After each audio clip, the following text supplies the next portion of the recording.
Aquella noche, los 4 sabios se reunieron alrededor del fuego. Cada uno había recorrido un camino distinto. Uno aprendió a entender el dinero, otro a no detenerse jamás, otro a agradecer incluso la pérdida. Pero aquel sabio fue el único que eligió el silencio. Después de vivir lo que pocos soportan, decidió compartir su historia con los otros 3.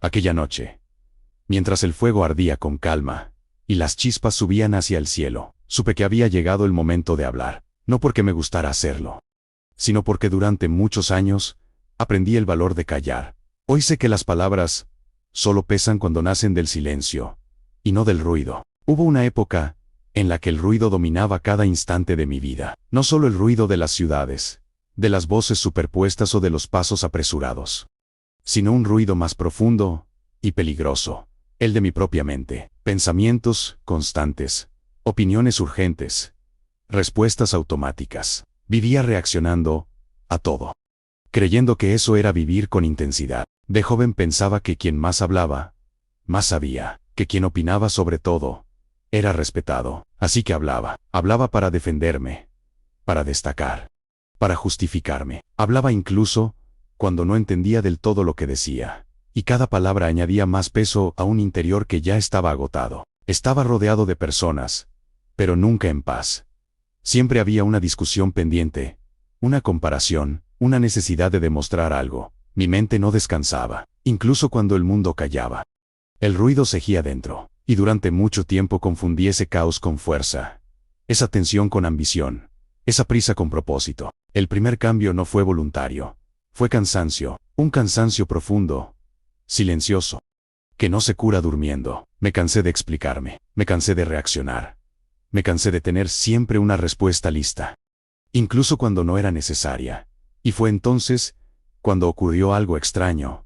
Por primera vez, dejé de hablar. El silencio no me trajo paz al principio, me trajo incomodidad, me obligó a escuchar pensamientos que había evitado durante años, me mostró inseguridades que había tapado con palabras, me enfrentó a miedos que el ruido mantenía ocultos, pero también me ofreció algo que nunca había tenido: claridad. Aprendí que el silencio no es vacío, es espacio, espacio para observar sin juzgar, para entender sin interrumpir, para responder solo cuando de verdad importa. Poco a poco dejé de opinar sobre todo.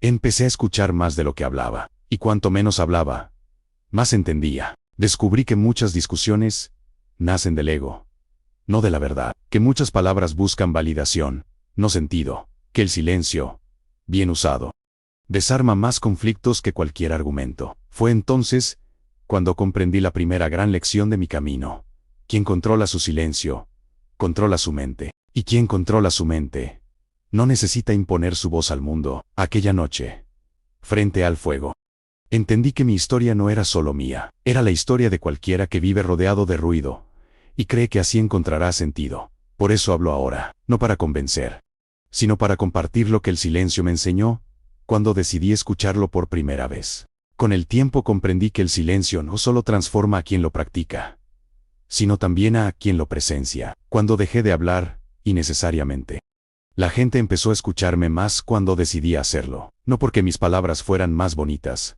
sino porque ya no competían con el ruido. Aprendí a observar antes de responder, a escuchar sin preparar una réplica, a aceptar que no todo requiere una opinión. Fue entonces cuando mi vida comenzó a ordenarse de una forma que nunca había logrado con esfuerzo. El silencio se convirtió en un filtro, lo importante permanecía, lo superficial desaparecía. Durante años viajé, no para enseñar, sino para seguir aprendiendo. Me senté con personas sabias, pero también con aquellas que nunca habían sido escuchadas. Descubrí que el verdadero entendimiento nace cuando alguien siente que no necesita defenderse, y eso solo ocurre cuando el otro guarda silencio con respeto. Poco a poco entendí que hablar menos no es callar por miedo, sino elegir con intención. El silencio me enseñó a dominar mis impulsos, a no reaccionar desde la emoción inmediata, a no dejar que cada palabra fuera una descarga de tensión. Empecé a vivir con más calma, y esa calma se reflejó en cada decisión que tomé.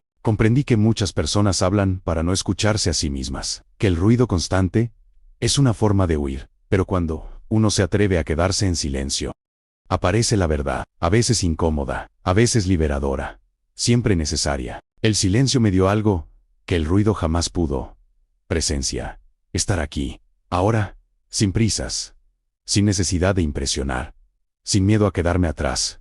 Aprendí que no todo pensamiento merece ser expresado, y que no toda emoción necesita convertirse en palabras. Cuando regresé, los otros sabios me escucharon sin interrumpir, no porque yo lo pidiera, sino porque el silencio que llevaba conmigo hablaba por sí solo. Les conté que el silencio no es ausencia, sino poder, que quien aprende a callar, aprende a ver, y quien aprende a ver, deja de perderse. Hoy comparto esta historia no para que guardes silencio siempre, sino para que aprendas a usarlo, para que no regales tus palabras al caos, para que no reacciones desde el ruido interior, para que recuerdes que la calma no se encuentra hablando más, sino escuchando mejor, porque en un mundo que grita, quien domina el silencio camina con ventaja. Y esa fue, y será siempre, la verdadera sabiduría que aprendí.